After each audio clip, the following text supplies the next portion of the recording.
Jeste li ikad probali pomiješati aspirin i ocet? Ako niste, danas ćete saznati 3 iznenađujuće korisna načina kako ih iskoristiti.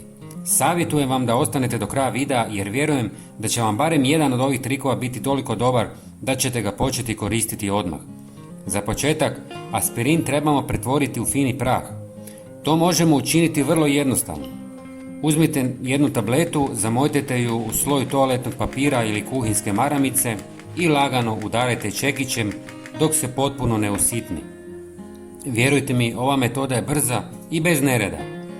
Kad završite, odvojite jedan dio praha u posudu, a ostatak ostavite sa strane jer će nam trebati kasnije. Sada u posudu dodajte pola litre čiste vode. Nakon toga ulijte jednu punu žlicu alkoholnog octa i sve dobro promiješajte dok se prah potpuno ne otopi. Možda se pitate čemu ovo zapravo služi. Odgovor je vrlo zanimljiv.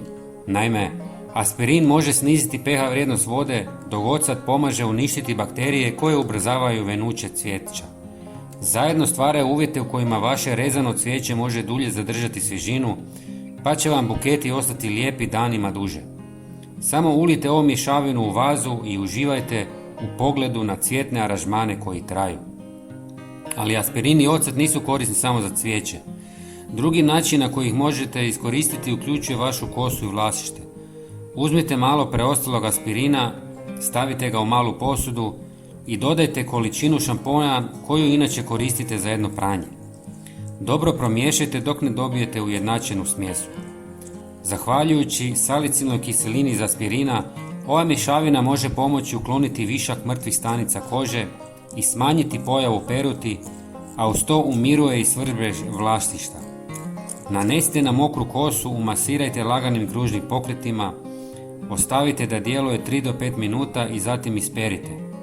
Najbolji učinak postiže se ako ovaj tretman radite jednom tjedno. Uvijek prvo isprobajte na manjem dijelu vlasišta kako ne biste možda imali iritacije. Treća metoda je posebno zanimljiva jer je namijenjena njezi stopala. U malu posudu stavite malo usitnjenog aspirina, dodajte pola žlice maslinovog ulja i malu količinu paste za zube. Sve dobro promiješajte dok ne dobijete glatku smjesu. Ova kombinacija može pomoći u omekšavanju grube kože, uklanjanju neugodnih mirisa i održavanju stopala svježima, dok maslinovo ulje dubinski hidratizira. Nanesite smjesu na stopala, umasirajte, ostavite da djeluje oko 15 minuta, a zatim isperite toplom vodom i osušite mekanim ručnikom. Ako ovaj tretman ponavljate jednom tjedno, stopala će izgledati uredno i njegovano. Za svaki slučaj, najprije nanesite malu količinu na manji dio stopala kako biste bili sigurni da neće doći do iritacije. Prijatelji, nadam se da su vam ovi savjeti bili korisni i zanimljivi. Slobodno ih podijelite s drugima kako bi oni mogli isprobati ove ideje.